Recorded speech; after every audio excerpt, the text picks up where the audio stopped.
아무리 슈팅을 세게 차려고 해도 또 죽어라 연습해도 볼이 쭉쭉 뻗어나가기는커녕 땅볼로 떼굴떼굴 굴러가시나요? 오늘 영상은 그런 분들을 위해 슈팅을 세게 차는 방법에 대해 아주 자세하게 다루어 보겠습니다. 슈팅의 메커니즘. 슈팅을 세게 차는 방법은 기본적으로는 롱킥과 그 원리가 거의 같습니다. 슈팅의 정의는 골대로 공을 차서 넣는 것을 의미합니다. 그래서 인사이드로 밀어넣든 발등으로 강하게 차든 다 슈팅입니다. 하지만 오늘 제가 다룰 주제는 발등으로 강하게 차는 슈팅입니다. 발등으로 강하게 차는 슈팅도 두 가지 요소만 갖춘다면 아주 강한 슈팅을 구사할 수 있습니다. 첫 번째는 공을 정확히 맞추는 능력, 두 번째는 강하게 차는 힘. 하지만 슈팅을 강하게 차는 데 있어서 공을 정확히 맞추는 능력과 강하게 차는 힘 중에 뭐가 더 중요하냐고 한다면 공을 정확히 맞추는 능력이 한 10배쯤 중요하다고 할 수 있습니다. 예를 들어서 70%의 힘으로 공을 정확히 맞춘 슈팅과 70% 정도로 부정확하게 아주 강한 힘으로 찬 슈팅 중에 어느 슈팅이 더 강할까요? 상황에 따라 단순 비교가 어렵겠지만 제 생각에는 아마도 정확히 맞춘 70% 힘의 슈팅이 훨씬 강할 거라고 확신합니다. 공을 정확히 맞추는 능력은 더 세부적으로 말한다면 공의 중심에 차는 발등의 중심, 지금 보이시는 히팅 포인트에 정확히 임팩트 되는 것을 말합니다. 흔히 발등에 얹혔다는 표현을 쓰죠. 사실 그 표현이 정확한 표현입니다. 발등에 정확히 얹히기 위해서는 지금 보시는 것처럼 발이 비스듬히 들어가야 합니다. 발이 일자로 들어가서는 절대로 발등 깊숙한 부분에 공의 중심을 맞출 수가 없습니다. 그래서 발이 비스듬히 들어가는 것이 핵심 중의 핵심입니다.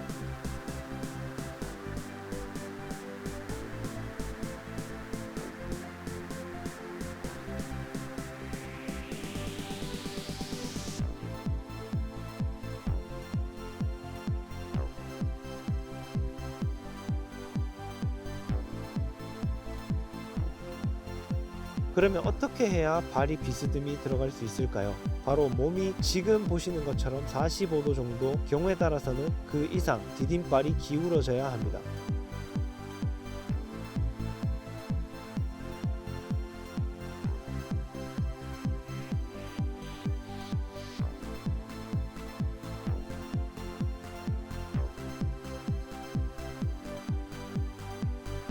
그러면 저 디딤발이 기울어지는 자세는 어떻게 만들 수 있을까요?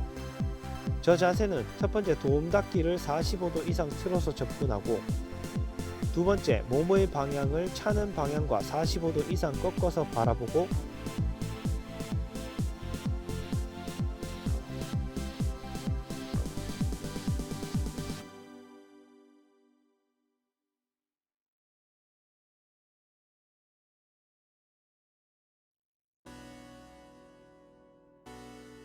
마지막으로 디딤발을 딛기 전에 차는 방향으로 꺾는 게 중요합니다.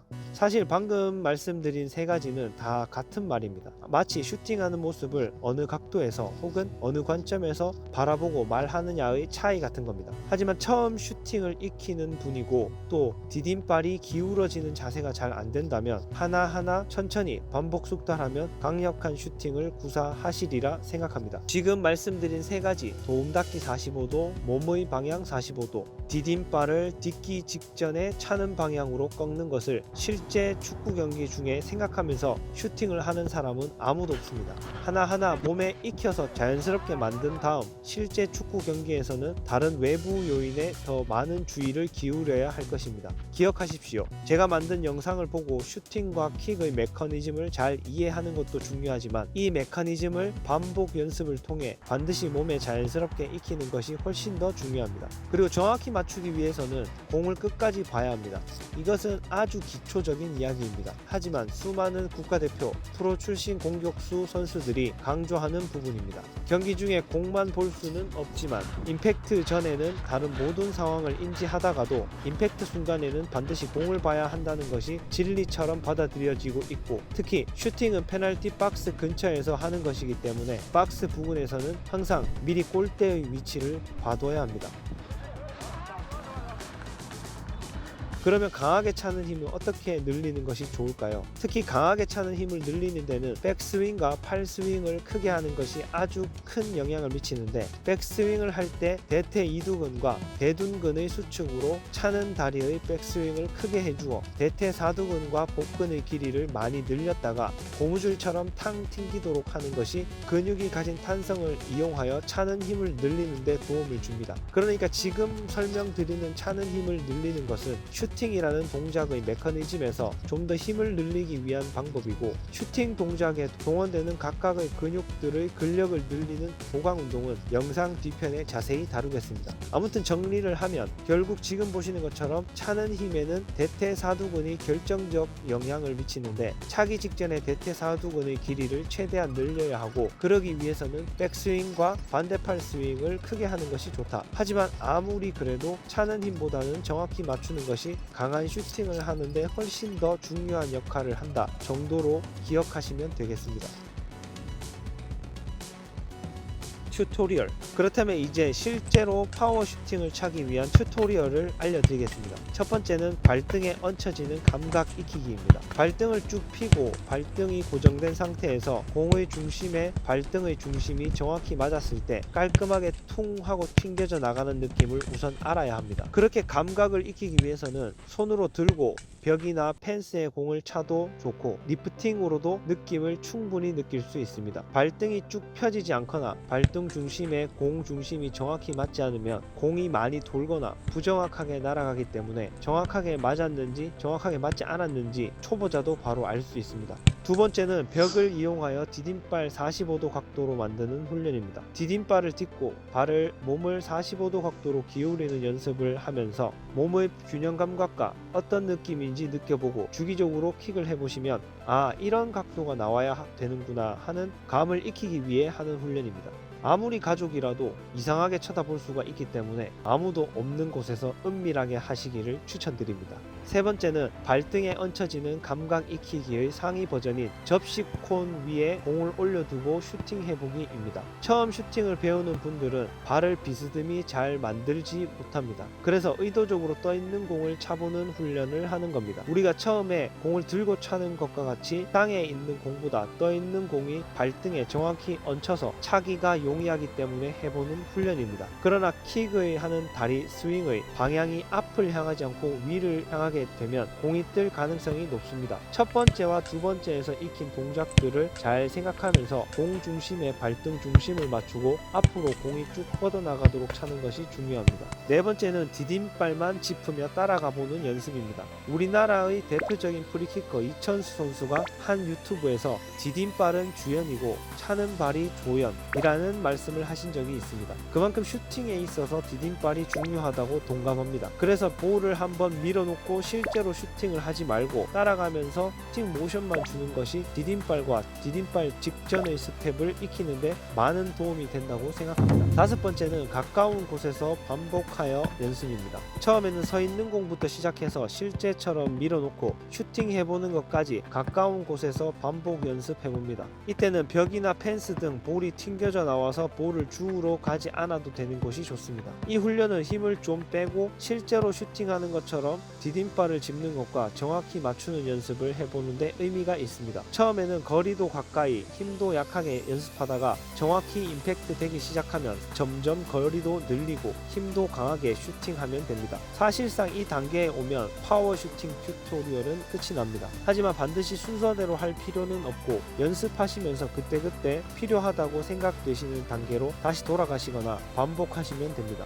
보강 운동, 웨이트 플러스 밴드 훈련. 차는 힘을 늘리는데 영상 앞부분에서 말씀드린 백스윙과 반대팔 스윙 같은 경우에는 슈팅을 하는 동작 자체에서 강한 킥력을 만들어내는 방법이고, 지금부터 말씀드릴 내용은 보강 훈련을 통해 주로 사용되는 근육의 힘 자체를 강화시키는 트레이닝입니다. 가장 일반적으로는 역시 웨이트 트레이닝을 통해 늘릴 수 있을 것입니다. 슈팅을 하는데 많이 동원되는 근육은 대표적으로 대퇴 사두근, 복근, 대퇴 이두근, 대둔근 이렇게 4가지 근육이 있습니다. 물론 슈팅이라는 복합적인 운동을 수행하기 위해서는 온몸의 근육이 아주 유기적으로 복잡하고 리드미컬하게 움직이겠지만 단순히 힘을 크게 내야 하는 근육은 먼저 열거한 4가지 근육이 있고 위의 4가지 근육에 대한 웨이트 트레이닝은 웨이트 트레이닝 채널이 아니므로 더 자세하게 열거하지는 않겠습니다. 하지만 저의 개인적인 느낌으로는 스쿼트, 특히 레그 커리 킥을 하는 힘을 늘려주는데 많은 영향을 주는 것 같습니다. 또 최근에 다른 해외 축구 유튜브를 보고 참고한 것은 밴드 운동도 다리 힘을 늘려주는데 많은 영향을 주는 것 같습니다. 구질. 기본적으로 파워 슈팅, 선수들 용어로는 후리는 슈팅은 발등 중심에 공 중심이 정확히 맞으면 회전이 거의 없는 구질의 공이 나갑니다. 하지만 상황에 따라서 무회전 슈팅이나 ZD 감차를 사용할 수 있으면 상당히 위력적입니다. 무회전. 기본적으로 가운데에서 많이 쓰이는 게 무회전 슈팅입니다. 하지만 요즘 유튜브에 많이 소개되고 강좌로 나와 있는 인사이드에 가까이 맞춰서 나가는 무회전이 아니라 지금 제가 말씀드리는 건 발등, 인스텝에 맞고 나가는 무회전 슈팅을 말하는 겁니다. 아주 퓨어하게 공 중심과 발등 중심이 정확히 맞고 차는 발의 스윙까지도 차고자 하는 방향으로 딱 일치하여 임팩트 될 때 당연히 이론적으로 무회전 슈팅이 나갑니다. 하지만 실제 경기에서는 저런 무회전 슈팅을 목표로 차되 거의 회전이 없는 슈팅이 대부분 나가고 프리킥처럼 공이 정지된 상태가 아니고서야 더군다나 이 강좌를 보시는 초보 아마추어 분들께서는 우선 무회전 슈팅보다는 공이 정확히 임팩트되어 회전이 거의 없이 쭉 뻗어나가는 슈팅을 추구하는 것이 합리적이라고 생각합니다. 어쨌든 지금 초보 아마추어 단계에서 추구해야 할 슈팅의 구질은 무회전에 가까운, 즉 회전이 많이 없는 슈팅이라고 이해하시면 되겠습니다. 그러다가 아주 임팩트가 잘 되어 무회전 슈팅이 된다면 무회전 슈팅의 장점은 모든 너클볼이 그렇듯 볼의 궤적을 예측하기 힘들다는 점입니다. 일반적으로 어떤 공이든 볼에 회전이 들어가면 궤적이 안정성을 지니고 예측이 가능합니다. 하지만 너클볼은 주변 기류에 민감하게 반응하기 때문에 예측하기 쉽지 않다는 특장점을 가지고 있습니다. 감차 ZD. 제가 어렸을 때는 가마차기라는 말이 있기는 했어도 지금처럼 이렇게 대중적으로 쓰이지는 않았던 것 같은데 ZD라는 말과 감차라는 말이 언젠가부터 아마도 2010년대 들어서 피파 온라인의 인기와 손흥민 선수의 전매 특허 기술이라는 것 때문에 ZD 감차라는 표현이 아주 대중적으로 쓰이게 된 것 같습니다. 어쨌든 현대 축구에서 ZD는 반대발 윙어가 골대 쪽으로 드리블해서 들어오면서 먼 쪽 골대를 보고 차는 슈팅의 대명사가 되었습니다. 사실 오늘 다루는 주제인 파워슈팅과는 약간 거리가 있을 수도 있지만 슈팅이라는 큰 카테고리에 있는 기술이라 생각되어 한번 소개해 보겠습니다. ZD는 일반적으로 이때까지 제가 말씀드린 발등의 중심보다는 더 인사이드 쪽에 가깝게, 그게 인프런트겠죠? 아무튼 제 개인적인 느낌으로는 차는 발에서 아주 미세한 차이이지만 하나는 발등 인스텝 슈팅이 되고 하나는 감차가 됩니다. 그리고 공은 중심이 아니라 약간 감고자 하는 방향과 반대, 그리고 하단 방향에 임팩트됩니다. 그런데 제가 수년간 많은 일반 학생들을 가르쳐 본 결과 가마차기를 한다고 해서 인프런트에 임팩트 되는 것을 의식해도 상관은 없으나 공 중심에서 의식적으로 너무 비껴 맞게 되면 볼에 힘이 너무 없이 날아가게 됩니다. 그래서 일부러 아이들을 가르칠 때 가마차기를 의식하지 말고 발등과 인사이드 사이로 차되 일부러 감는다는 생각보다는 그냥 정확히 맞추면 다리 스윙 때문에 저절로 감겨져 들어간다고 가르치곤 했습니다. 그러니까 정리하면 감차 ZD는 볼 중심에 벗어난 지점의 임팩트보다는 그냥 볼의 중심을 맞춘다 생각하고 발은 발등 슈팅보다는 약간 더 인사이드에 가까운 지점에 임팩트 되는 것입니다. 제가 계속 발등 슈팅보다는 더 인사이드에 가까운 지점이라고 장황하게 설명하는 이유는 그만큼 미세한 차이라는 생각 때문입니다. 아우트로. 지금까지 파워슈팅을 하기 위해 파워슈팅의 메커니즘과 원리의 이해, 파워슈팅 튜토리얼, 파워슈팅 보강훈련, 파워슈팅의 구질에 대해 알아보았습니다. 어떤가요? 이제 이해는 다 가는 상태가 되셨나요? 파워슈팅에 대해 아주 진하게 알아보았지만 결국 가장 중요한 것은 반복 연습입니다. 여러분들 스스로 훈련과 연습할 여건을 찾아내는 것이 중요합니다. 아무리 잘 이해하고 좋은 방법을 알고 있더라도 실제로 연습하지 않는다면 아무 의미가 없습니다. 이 영상을 보시고 꼭 파워슈팅을 잘 이해하고 연습하셔서 파워슈팅을 구사하는 당신이 되길 기대하겠습니다. 긴 영상 봐주셔서 감사합니다. 행복한 하루 되세요.